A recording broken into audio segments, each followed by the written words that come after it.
With that said, let's meet our next guest. He is a political analyst by the name Zach Babel, and he's here to talk about events of the week in brief with us. Karibu sana to this show. Thank you so much. Now, of course, there's been a lot happening, and we're especially seeing a resurgence of politics. Like, hizo vitu zote sasa zimefufuliwa, if we can say.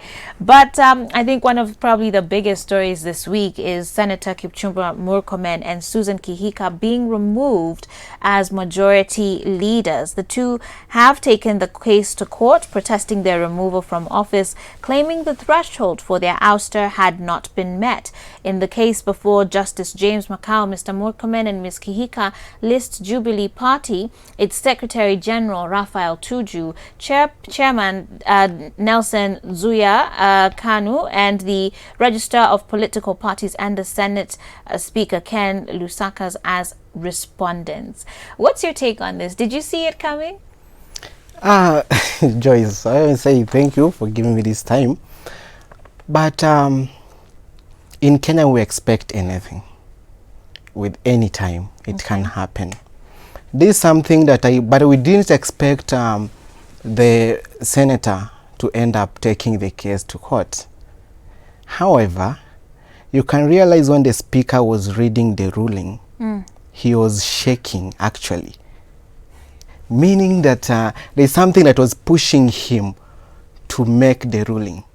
Beside what happened, I can say it's the president has the power to do what he did. As we don't now look it as in the presidential part, but we are trying to view it as the leader of Jubilee Party, being that he want to deliver his legacy, and he must make a change in the nation as he promised.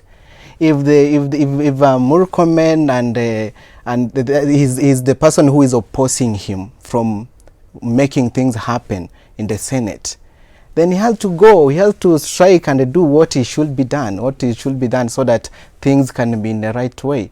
Okay. But taking the case to the court and bring up the Jubilee Party and as the respondent, and also capturing at the Senate Speaker, I don't find it being appropriate. Okay. Because I'm saying this because the Speaker is doing it from the House. He's not the one who made it to happen. This could be only about the Jubilee matter, not the Speaker being one of the. Do you think it was fair for them to be removed? To me, I can say at the current time, it wasn't fair. However, if the president, we are trying to look in both parts. Let's not just be like trying to view only in the Murkomen side. If the president want to deliver, it is only 2 years remaining, and he's seeing that some team is opposing him. It is being claimed that there's a Tanga team and a Kileweke. If that is the thing that is trying to make him not deliver, and he sees that these are changes that should be done, and also we are expecting more changes. And my worry only comes whereby I don't get it being fair is why did it happen after the merge of Jubilee and Kanu? What Uhuru is doing currently, Kibaki was doing this thing in 2002 after winning. When they splitted, Kibaki could take the members of Kanu, appoint them in various positions. Now it's being fair that if it's fair that they were being removed using a procedure, a right procedure, I don't believe it could have been announced from State House. It could have been done from Jubilee headquarters. Yeah. Okay. Wow. Very interesting. And I'm inviting you guys as well to send in your feedback and your comments on this. Of course, very many reactions to this news there about Murkomen and Kihika's sacking. But do let us know. Of course, one side in Bungoma, we hear Jubilee supporters praise the move to replace Elgeyo Marakwet Senator Kipchumba Murkomen with West Pokot Samuel Fogisio as the majority leader. And in Elgeyo Marakwet, local leaders are accusing the president of steering the country into a political mood at the wrong time. I'd love to know what you guys think about this as well. 22999. Still on topic, politics rather, and more so with Jubilee. Raila seems to be at the center of their woes. Okay, the escalating tensions in Jubilee after the new changes seem to be putting Raila at the center of it all, with many claiming that he actually might be the key in the success of Uhuru's final term. How would you assess that relationship now?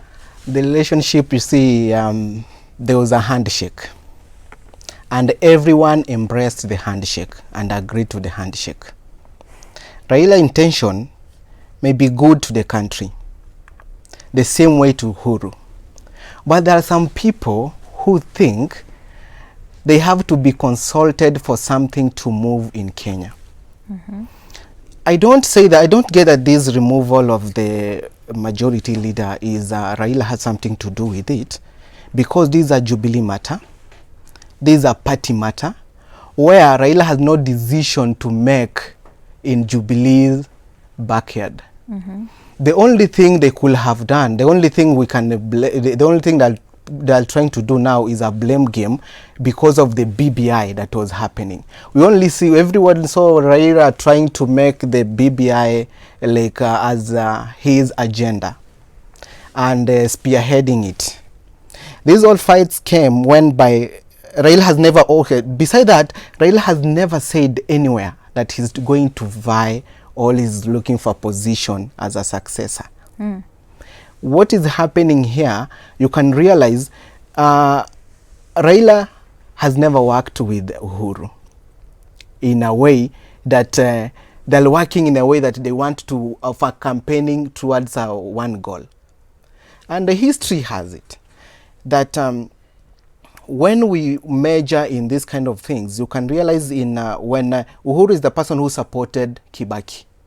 By this time, Raila was with Ruto, who is our DP. But it reached a point when things could not work again. And Kenya being a country that we believe is very tribalistic, whereby people believe we want to measure a certain tribe, Mtuwetu, and these kind of all things. I will tell you this, and you'll find it happening. There is no way Uhuru, Raila will stand and say, I'm supporting someone from Central. You don't see that happening? It will not happen. And I'll tell you that. The only thing they can do is that if it happened that way, there will be somebody losing a lot of votes to the other side. This is going to happen in a way that somebody from Central now is coming out to support someone from the ODM party. Okay. That's the only how things were going to work. That's why you can see, you cannot say that Raila is in the center of all this. This is about the president. If he's making the decision for the best of the nation, with us we support. Let it go on. Let's people, we have to sit and watch what is happening instead of fighting back. All right. Yeah. Well, let's take a break there. I guess time will tell, and we'll see if you'll be correct with that viewpoint there. But we're going to take a break, and when we come back, we'll continue with even more as far as events of the week in brief are concerned. We're also going to be giving you an update on coronavirus here in Kenya and around the world. So stay tuned and keep sending in your feedback to 22999.